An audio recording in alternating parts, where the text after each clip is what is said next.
Assalamu alaikum, урматтуу кыргызстандыктар, көрөрмандар, YouTube колдонуучулар.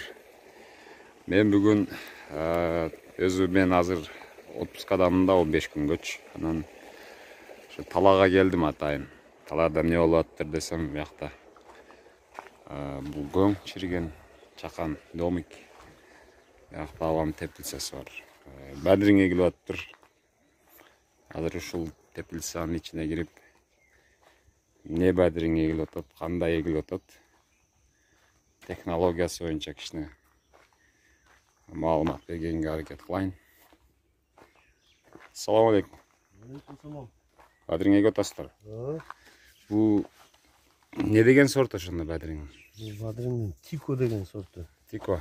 Мындай көрсөк болобу, Өндүрүп. Бул канча күн турду сууда? Урук. 1,5 күн турду. 1,5 күндө ушундай болуп калат экен да.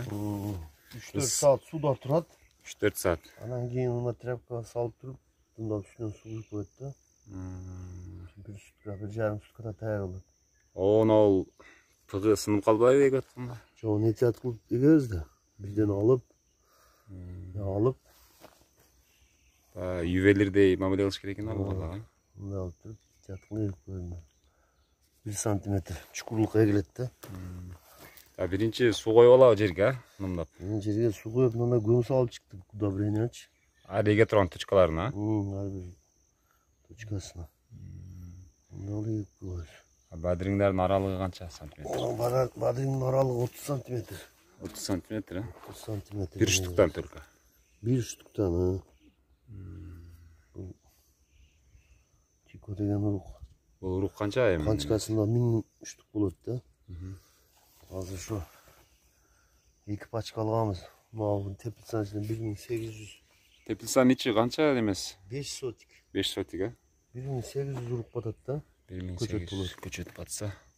Ошондо 200-үнү запас кылып коебуз, алалары. Алага. Эме кылса, ошол эгебиз. Азыр ушул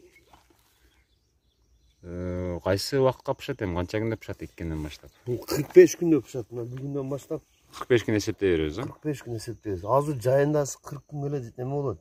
Жазда эккенде, мартта эккенде 45 күндө даяр болот да, түшүмгө кирет. Жайындасы азыр күн ысыкта 40 күндө эле кирет түшүмгө. Азыр эми канча күндө бул үстүнө чыгат эми баягы? Оны уже Бул 2 күндө чыгат. Эртең бүрсү күнү чыгып калыш керек. кыгы бар даяр да. Өндүрүп алганбыз да. Так, көрүп турасыздар. Мынау агаттардын аралыгы канча көчөттөрдүн мындай эдине? Мынаны пышта берет, мына пышта болот. Чоң, Чоң, мына агат болот. Агат. Бу жерде бирок арык жок буда. Арык болот, аркында чал неме болот. Нарк деп турат. Мында кийин көчөт неме болот, мында үйүп неме болот да, чапкандай. Пышта агат. Наосу 90. Мына агаты 70. 90 да. 70. Так. Көрдүңүздөр, кандай эгилип атат, кандай болуп калат. Наркы теплицада пышып аткан бадырың ушу экөө бирби сорту? Өдөдөн эшик бар, Так. Ушул эле теплицанын бул жагында дал ушул эгилип аткан сорттун мышып атканы дагы бар. Мен азыр ошону дагы сиздерге кирип көрсөтөйүн. Тагыраагы могул эгилип аткан бадырың пышканда кандай болуп пышат. Жери анты 5 сотук көрүп турасыздар. Маалымат үчүн айтып коеюн. Теплицанын ичи 5 сотук экен, ичине 1800 дана бадыраң көчөт батат экен. 2 пачка алып колдонуп.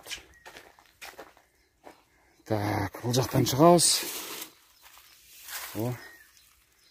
Но мен макан болсо керек.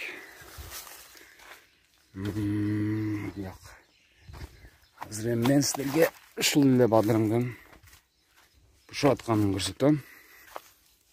Так что алыстамай жок. Вот. Охо, күндүн ысыгын карагылачы. Бирок силер үчүн биз ысыкка суукка карабайбыз. Ичине кирип тартып чыкканга аракет кылабыз. Мына Тико деген сорт. Көрүп турасыздар, өзү да Тикого окшогон чакан болот экен. Негизи бадырың болобу, кандай меме болбосун, өтө чоң эмес, ушундай чакан тыкан болгону жакшы. Дамдуу болот деп ойлойм да. Чоң нерсени жесеңер сумсагыраак болгондой боло берет го, ушундай. Менин оюмда бул. Көрүп турасыздар. Бадырың аябай көп. İçinde ылдыйларынан жалбырактарын сындырып бутаптыр. Менимче аягына чейин ушундай болуп бушат болуш керек. Тико деген сорт. Негизи эле теплисан технологиясы өтө деле кыйын эмес, бирок оңой дагы эмес. Өзүнө жараша кыйынчылыктары бар. Эсиңерде болсо керек, мен буга чейин жанагы бадырың эгилип аткан теплисанын ичинде сарымсакты тарткам. Ошол сарымсактын ордуна азыр кийинки түшүмгө бадырың эгилип атты.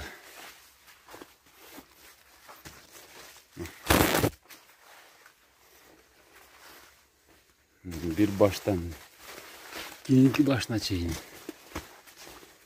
Çıkartalım. Вот. Был başlık. Так. Arkadaşlar.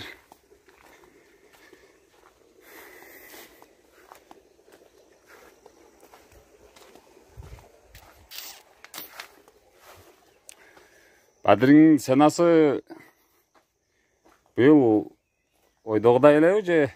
Ойдогудай эле, жылдагыдай эле. Жылдагыдай эле? 20 сомдон болуп атты азыр, окуй ценасы базарда. Өзүнүн исходный расходдорун жаап пайдасы калат да? Калат, жакшы калат. А Тажикстандан кирбейт атты азыр? Былтыр кирет беле? Тажикстандыгы билбейм. Өзбекстандан келет бизге бадырың. Бирок азыр деле келет, а? Азыр деле келет. Өзбекстандыкынан биздики үзүлүп эле базарга чыгат да ошого. Свежийраак. Свежий. Немелер билет. Базарчылар. Базарчылар. Ойдо Өзбекстандыктан 200 сом кымбатка жүрөт да биздики. Несini деп. Өзбекстандыкы бир күн, бир жарым күн немеде туруп калат да баягы. Капта. Капта.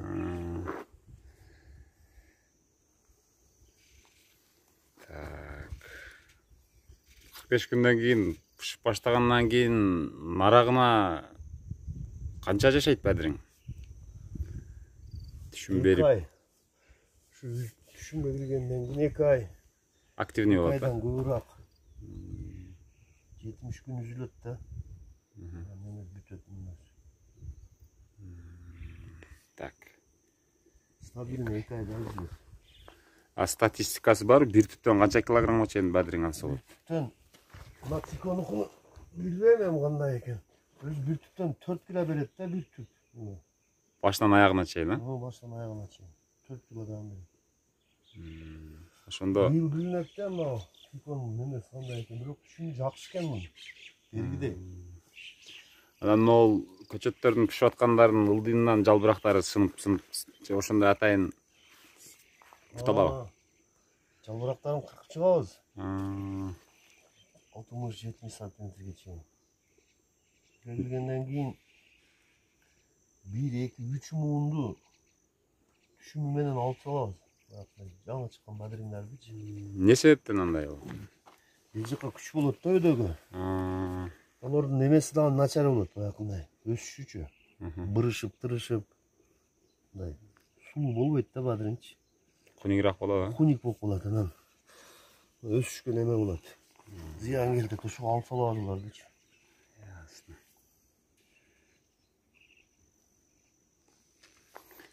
Так, урматтуу көрүүчүлөр, мен бүгүн бадыраң боюнча кичине силерге керектүү маалымат алып бере алдым деп ойлойм. Эгилип атканын, кантип эгилип атканын, каралып атканын кыскасы көрдүңүздөр. Дагы суроолор болсо, сунуштар болсо, мен ошого карап дагы билип көрсөтүп бергенге даярмын. агроном дыйкан тааныштар көп. Так что сурай берсеңер болот.